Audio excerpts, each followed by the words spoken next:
যে কোনো আমিষ দিনে আমরা মাছ মাংস তো প্রায়ই খেয়ে থাকি, কিন্তু একবার তোমরা মাছ মাংস না খেয়ে এই ভাত খেতে পছন্দ করবে। এতটাই সুস্বাদু হয় খেতে, বানানো অনেকটাই সহজা। কোনো রকম বাটাবাটি ছাড়াই তোমরা এই রেসিপিটি বানিয়ে নিতে পারবে শুধুমাত্র 10 মিনিটের মধ্যে।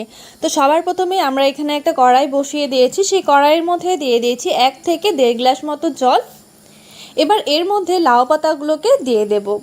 তোমরা যতগুলো লাউ পাতার এই রেসিপিটা তৈরি করতে চাও শুধু ততটাই লাউ পাতা ভালো করে ধুয়ে আমি এর মধ্যে দিয়ে দেব। বন্ধুরা, রেসিপিটা অবশ্যই সম্পূর্ণ দেখার জন্য অনুরোধ রইল। সম্পূর্ণ রেসিপিটি না দেখলে পুরোপুরি এই রেসিপির টেস্টটা পাওয়া যাবে না, তাই অবশ্যই ভিডিওটি সম্পূর্ণ দেখার অনুরোধ রইল তোমাদের কাছে। আর ভিডিওটি ভালো লাগলে চ্যানেলটিকে সাবস্ক্রাইব করে ভিডিওটিতে একটি লাইক করে দিও।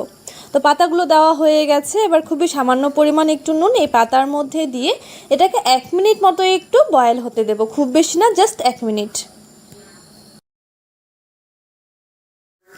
এই 1 মিনিটের মধ্যে পাতাগুলো অনেকটাই নরম হয়ে গেছে, এবার আমরা এটাকে জল থেকে তুলে নেব।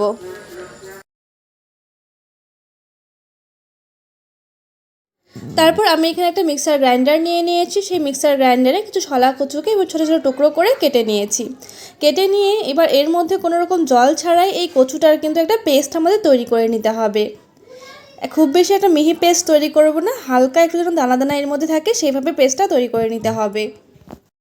পেস্টটা আমাদের তৈরি করা হয়ে গেছে, আর তোমরা দেখতেই পারছো খুব বেশি কিন্তু একটা ল্যাতলেতে পেস্ট তৈরি হয়নি, একটা ড্রাই পেস্ট আমাদের তৈরি করে নিতে হবে।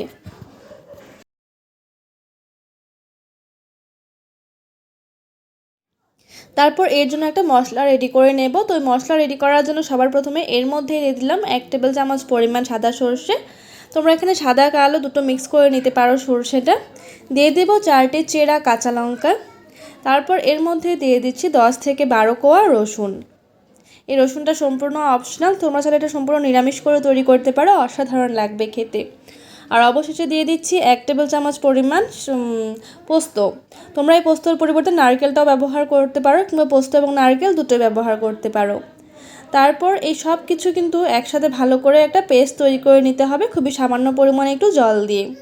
এক্ষেত্রে তোমাদের এখানে একটা টিপস শেয়ার করছি আমি তোমাদের কাছে। সরষেটা কিন্তু সহজে পেস্ট হতে চায় না মিক্সার গ্রাইন্ডারে, তো সেক্ষেত্রে তোমরা যদি হালকা একটু গরম জল ব্যবহার করো এই সরষার পেস্টের মধ্যে, তাহলে কিন্তু খুব সুন্দর একটা মিহি পেস্ট তোমরা পেয়ে যাবে। অবশ্যই এই ট্রিক্সটি তোমরা ফলো করে দেখতে পারো।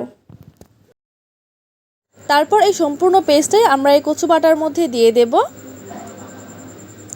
পেস্টটা দেওয়া হয়ে গেলে এর মধ্যে দিয়ে দেব 2 থেকে 3 টেবিল চামচ পরিমাণ কাঁচা সরষের তেল। এটা কিন্তু ভীষণ ইম্পর্টেন্ট, দিতেই হবে।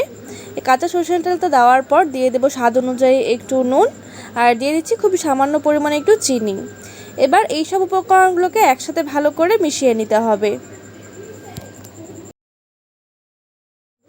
আর কালারের জন্য দিয়ে দেবো খুবই সামান্য পরিমাণ একটু হলুদ গুঁড়ো, আর অবশেষে দুটো চেরা কাঁচা লঙ্কাও এর মধ্যে দিয়ে দেব। আর দিয়ে দিলাম 1 টেবিল চামচ পরিমাণ জিরে এবং ধনে গুঁড়ো দুটো মিক্স করে। এবার এই সব উপকরণগুলোকে ভালোভাবে একসাথে মিশিয়ে নেবার পরেই কিন্তু আমাদের এই পেস্টটা একদম পুরো রেডি হয়ে যাবে।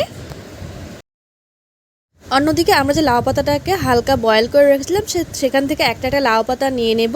লাউ পাতাগুলো একটু বড় সাইজের হলে খেতে বেশ ভালো লাগবে, বানাতেও কিন্তু খুব সুবিধে হয়, পুরোটা বেরিয়ে আসবে না।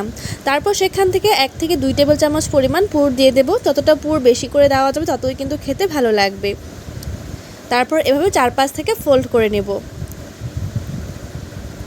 লাউ পাতাগুলো একটু বড় হলে ফোল্ড করতে খুব সুবিধে হয়, এবং ফোল্ডটা কিন্তু খুলে যাবে না যদি বড় হয়ে থাকে। আর ছোট হয়ে থাকলে অবশ্যই তোমরা ভেতরের পুরের পরিমাণটা একটু কম করে দেবে, খুব বেশি করে দিলে কিন্তু আবার লাউ পাতার ফোল্ডটা খুলে যাবে। এভাবে করে আমি সবগুলো লাউ পাতা রেডি করে নেব। সবগুলো লাউ পাতার মধ্যে পুরোটা ভরিয়ে নেবার পর অন্যদিকে একটি ফ্রাই প্যান বসিয়ে দিয়েছি। সেই ফ্রাই প্যানে সামান্য একটু তেল দিয়ে দেবো, প্রায় 1 থেকে 2 টেবিল চামচ পরিমাণ। তেলটা ভালোভাবে গরম হয়ে আসলে গ্যাসের ফ্লেমটা একদম লো করে দেব। লো করে এক এক করে এই লাউ পাতা, পুরে ভরা লাউ পাতাগুলোকে এর মধ্যে দিয়ে দিতে হবে। বন্ধুরা, তোমাদের এই রেসিপিটি কেমন লাগলো অবশ্যই আমাকে কমেন্টস করে জানিও। ভালো লাগলে চ্যানেলটিকে সাবস্ক্রাইব করে ভিডিওটিতে লাইক করে দিও। লাউ পাতাগুলোকে দিয়ে 2 পিঠ বেশ ভালো করে ভেজে নিতে হবে।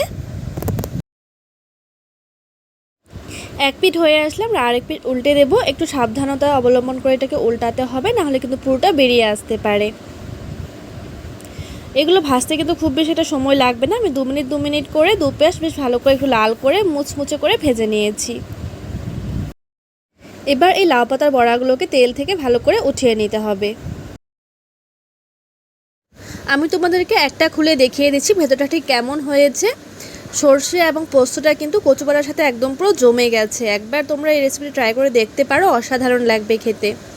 দেখো, তোমরা কিন্তু এর মধ্যে ডিম সেদ্ধ করেও দিতে পারো কিংবা চিকেনও দিতে পারো, যে কোনো কিছু দিয়ে এই রেসিপিটা তৈরি করে নিতে পারবে।